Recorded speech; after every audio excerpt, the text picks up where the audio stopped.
Alola and welcome everyone. Generation 7 of Pokemon brought so much to the table. Like, the Alola region was just a lot of fun. There was so much things that they just turned it on its head and gave us something totally different from everything that had happened before. Nixing the gyms. Yeah, like that was the big one. I liked the trials. I would like a mix of both where there's actual gyms too. Yeah, a lot of the trials were very easy. Like the spot the difference one. Like, I don't know what blind kid couldn't pass that one, but it was way too easy. And it brought in the Z moves where you... Oh man, those Z moves were nuts, but I did do a little dance and your Pokemon does a super move. I would be far too embarrassed in real life to do one of those. Oh yeah, I'm just losing that fight. I just did it in real life though, so...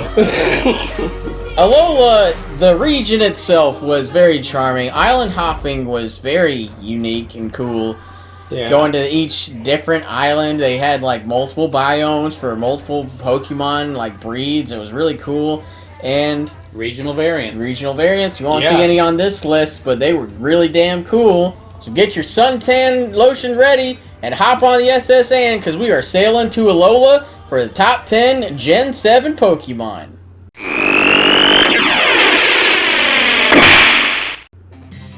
One of the biggest mysteries in the Pokemon universe is how do they make synthetic Pokemon? We know Porygon's man-made, we know Genesect is kind of man-made, but we know almost nothing about Type Null. Yeah. It's just like a weird, just mismatch of parts. Bird, dog, fish. A legendary normal type that can also evolve? Like, what the hell? It's really odd. There's a little more hint to it, like... If you go into the little base and read all the journals, obviously an attempted clone of Arceus. Yeah, because you can do the not plates, but you can do the type things to give to him. Yeah, you can give him the items and and he changes his type just like Arceus does, and he has a lot of like similar features to Arceus. It's obvious they were trying to clone God. It's one of those classic Pokemon things where like. If you dig a little deeper than the surface, it gets dark as shit sometimes. Oh, yeah. Because this thing is obviously suffering with this horrible metal mask that it has to wear. Oh, yeah, that thing's like bolted onto its face almost. But it's so cool. It looks awesome. And then it ruins it when it takes off the mask and turns into Silvally, but I also don't feel bad for it anymore, so yeah, that's good. One trend that has been hitting media hard lately is going full meta and just like analyzing your independent property and like putting attributes of that into it. And Pokemon did that with Mimikyu because Pikachu's so damn popular. Everybody wants Pikachu merchandise. This poor little ghost is all upset and wants to be loved, so it dresses up as a little trash bag Pikachu. It is adorable. But it turns out, underneath that shroud is a nightmare monster beyond our comprehension. Yeah. If you see it, I think the Pokédex says one person saw it and became deathly ill immediately. And it sounds like they didn't survive very long. So don't peek under Mimikyu's dress. Don't look at it's not good. Meowth saw it firsthand in the anime, and he only saw like a leg of it or whatever it is. It's a ghost fairy. I don't know if it has parts. It's got a wooden tail and a trash bag that drew little Pikachu eyes and cheeks on. It really just wants to be loved, guys. Oh yeah, like Eldritch horrors need love too. Give me a Mimikyu and a Cubone and I'm just gonna hug them all day.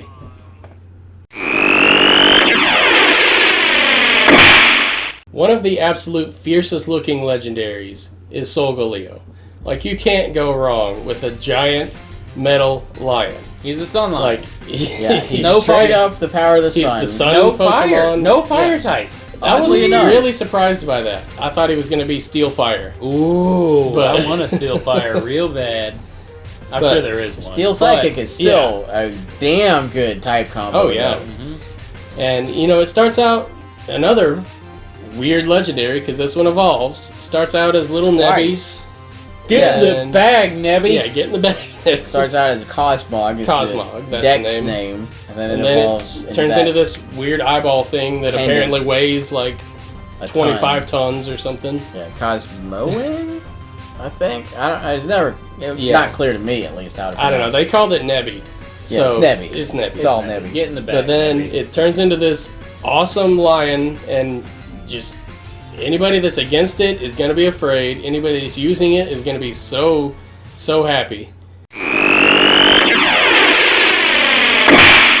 When I first saw Incineroar, I was scared. I thought they went back to firefighting type. I did too. I was laughing so But hard. the one time it would have made perfect sense, they were just like, well, Pig Knight was a wrestler, I guess. But it would have made perfect sense for him to go firefighting. But they went Fire Dark instead, because he's a heel. He's a bad boy wrestler.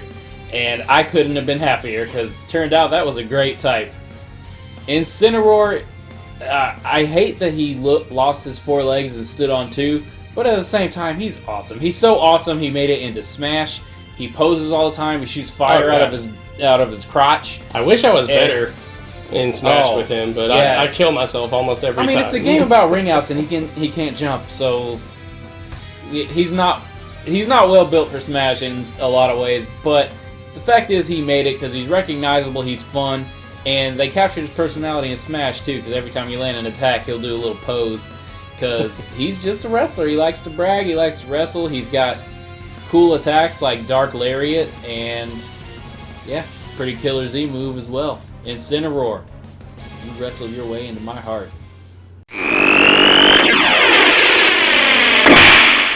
Well, we had a wrestler. Now we got a boxer. The boxing Pokemon, Crabrawler. Dude, oh man, I loved Crabrawler. I friggin' loved Crabrawler. His design with his little black eye and his gloves. And yeah, he's got like that boxing stance where he's kind of like wobbling. Yeah, he's great. He's just I fell in love with him. I couldn't figure out if he evolved or how to evolve him. I figured he did because I caught the one right in the dex after him. There's an empty spot, and if he had a good evolution, he'd probably be much higher on this list. But Crabominable is garbage. Yeah, what is wrong with the woolly crab Pokemon? No, it's bad. It looks bad. Interesting type combination, but it looks bad. Yeah, Crabominable is a real dumbass. Like honestly, I went and caught another Crabrawler because I didn't want to evolve my boy into that monster. Yeah, I didn't want to evolve the one I had used. So I made a specific box for Pokemon that I couldn't use anymore because they just got outdated at that point. And I made a special box for them to be their home, and I put that Crabrawler in there, and I caught another Crabrawler that evolved him into that garbage, horrible monster. So Crabrawler is always Crabrawler, and he's number 6. I still maintain he would have been higher were it not for Crabominable. Moving on to the next Nebby, we have Lunala.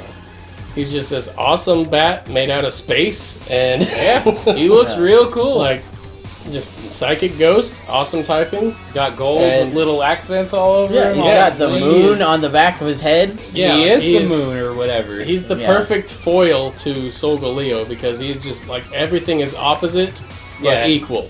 Instead of looking all like I don't know if a bat is opposite but equal to a lion. Well, instead of looking I get what he's saying. Instead of looking all thick and menacing, he looks all sleek but still menacing. Yeah, but he's sleek and thin and light looking. Both of them have a positive and negative to like a lot of attributes. Okay, I see what you're saying. Yeah, not to mention, and he's dark, and Solgaleo's like white. Yeah, pretty much. Plus, he's not dark. I thought Lunala would be dark. Oh but it's Ghost Psychic, which is a very interesting typing because it kind of cuts out one of the weaknesses to Psychic, and it's just 4 times the dark though. But that's all right. But most dual types do that. Yeah, they do.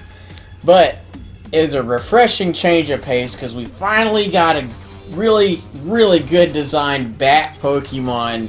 Yeah, because they're not throwing shade at like Golbat or anything. I mean, Crobat's cool, but not Golbat. Cool. And then there's Swoobat and Hoobat and Boobat, and there's way too many bats that are just heads with wings, and it was refreshing to see a bat with like huge wings and also a body and a head. Moving on up to the top starter of the list, we have my boy, Decidueye. Oh my god, this Grass Archer Ghost Pokemon was so cool. The Ghost was a surprise. I did not see that coming. It's really weird, because, like... He starts as a dual type and changes to a different dual type, doesn't he? Yeah, he does. It's, as far as I know, that was a first. And he's just so cool. Like, all of his forms really have good designs. Like, Rowlet is just straight up adorable. Rowlet's straight, and then Rowlet straight up dies.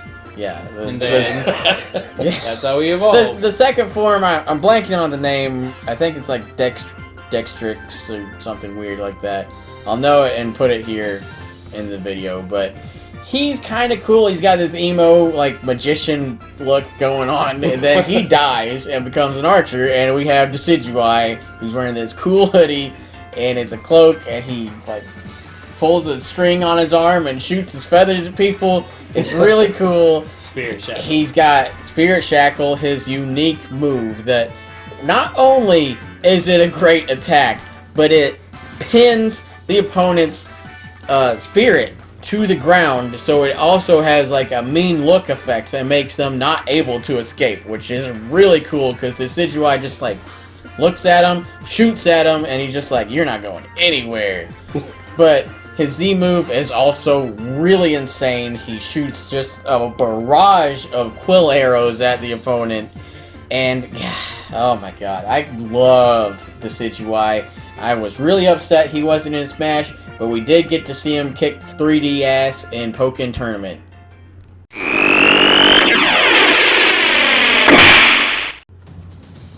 One of the best things Sun and Moon did was add new type combos to the repertoire of Pokemon.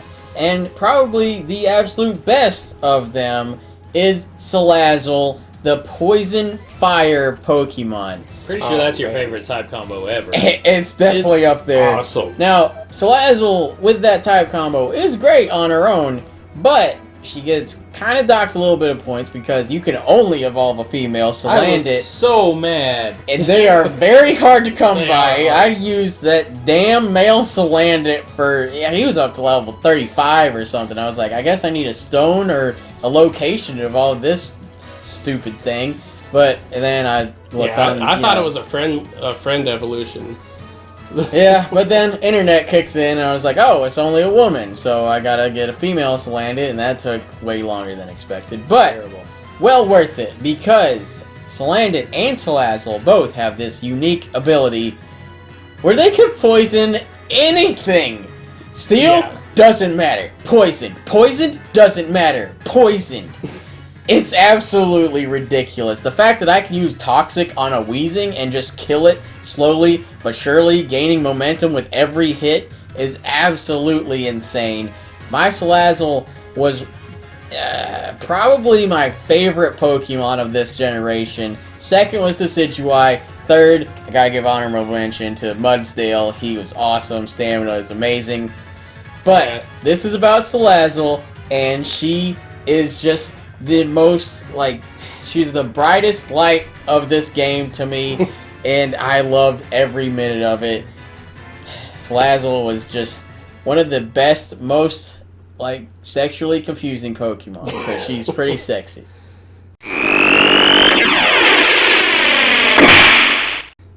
We just finished talking about Daniel's favorite Pokemon from this generation. Mine was Golisopod. There is no bug that looks anywhere near that threatening. The closest is Scyther, but still, Scyther's like kind of on the thinner side. Golisopod is on the gargantuan side. Massive. Like, he starts out as a little Wimpod. Unfortunately, he carries that ability in where if he gets hit by something that does more than half his health, he goes back. That's why I didn't use him. His ability's so stupid. But he's so strong. It's also very strategic. It doesn't happen very often. Okay, just don't do it all the time. I did not like Poplio, so I was very glad to get another water type to substitute with him. And Golisopod just did not disappoint. He brought it, and he brought it hard.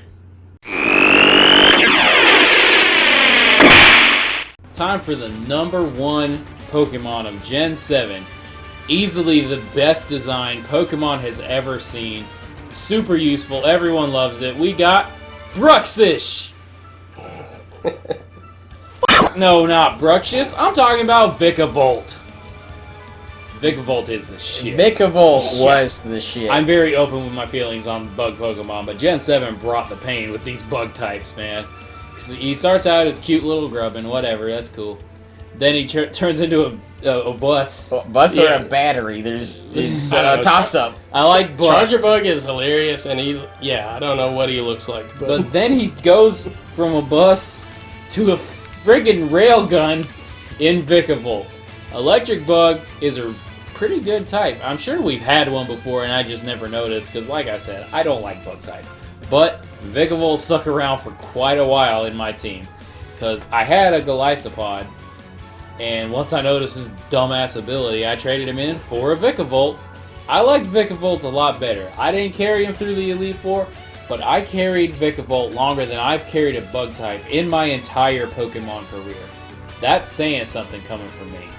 When a bug type makes the top of our list, when you have all these new Pokemon that are like not Pokemon because they're Ultra Beasts, you got these weird floating jellyfish and ninjas made of grass, and a friggin' stomach monster that eats mountains called Guzzlord, and a friggin' railgun bug makes the top of our list, that's a damn good bug.